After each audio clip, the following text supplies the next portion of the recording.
To make a easy snowflake, what you're going to do is you're going to make a magic ring.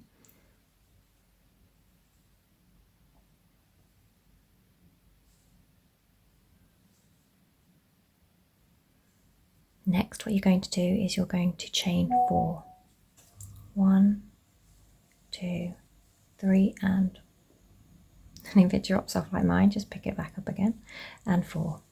So we've got 1, 2, 3, 4 chains on the hook. So what we're going to do is we are going to refer to, or just understand that the first 3 there are equivalent of a double crochet. Okay, so next we're going to make a double crochet into the magic ring, followed by a chain 1. So now you can see we've got 2 double crochets with a chain in between. I'm going to make another double crochet, a chain, double crochet, a chain, double crochet, a chain, and let's just double check how many we've got. So 1, 2, 3, 4, 5. So now we're going to make our last double crochet, making 6 double crochets and a chain. And what we're going to do is we're going to pull the end of our magic ring, just to make that a lot tighter, and we're going to slip stitch and join on the 3rd chain from the start of the round.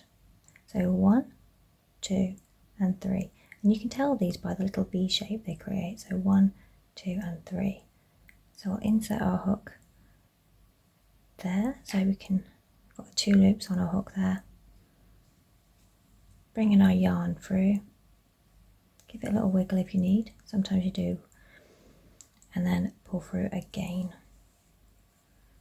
So now if we take a look, we've got 1, 2, 3, 4, 5, 6 double crochets with a chain space in between those. So next what we're going to do is we're going to just move that tail out of the way if it's in your way, just like I have. Just chain 1, and now we're going to make a double crochet into our chain space. And this is where it starts to get interesting. So this is our round 2 here. What we're going to do is we're going to chain 2, and this is the start of our first snowflake spike.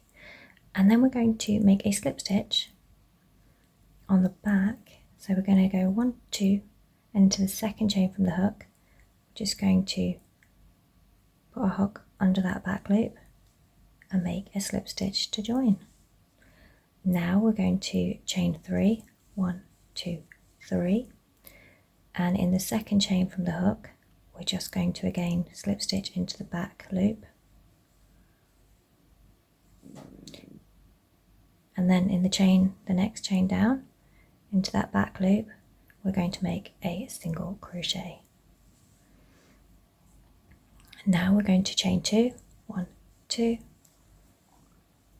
and then slip stitch into the back of the 2nd chain from the hook.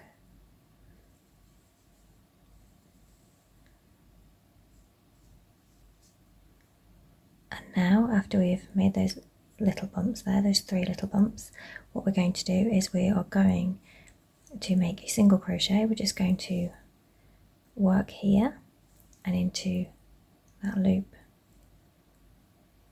there, and the other loop just alongside it there. Sometimes it takes a moment just to get all the little strands up, depending on what yarn you're using. That's our single crochet. So now we're going to make a double crochet into the same chain space.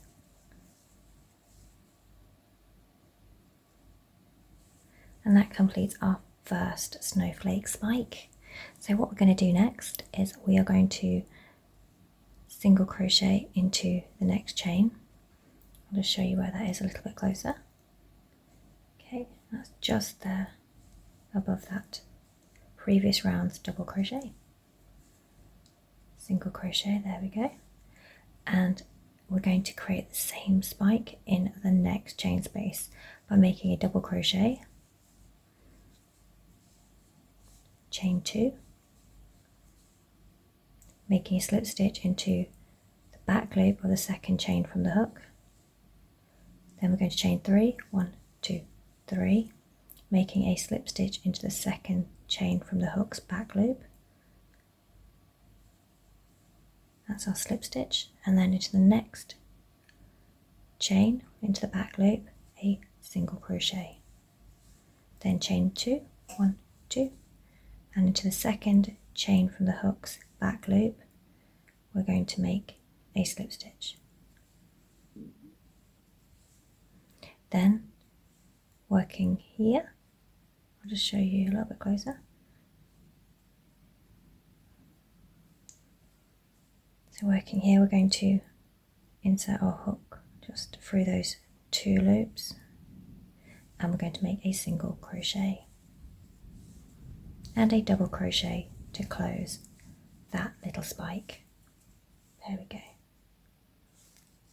And now we're going to make a single crochet into the next chain. We'll just make sure we've got both those little loops so we can see a little V shape. And take a look.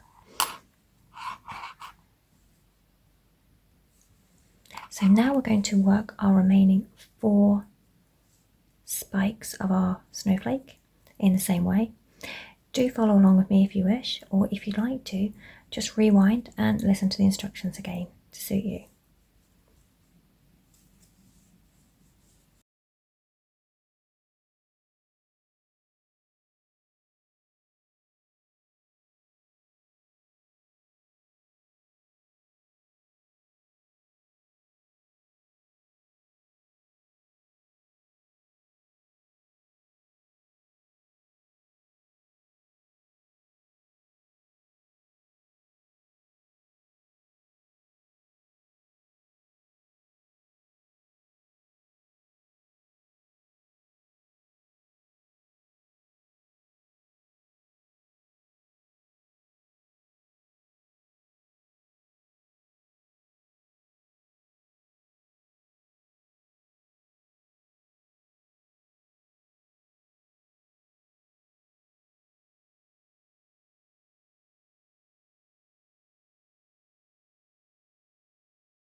So now we've created our 6 spikes. What we're going to do is we are going to slip stitch into where we began our round.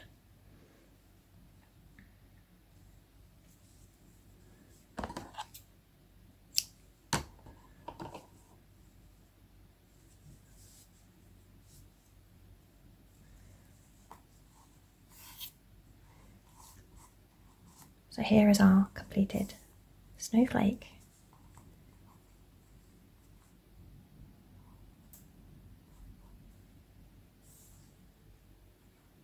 Hope you enjoy making your snowflakes, and I can't wait to see how you use them. Do let me know in the comments how you use this gorgeous little snowflake. Thanks for watching.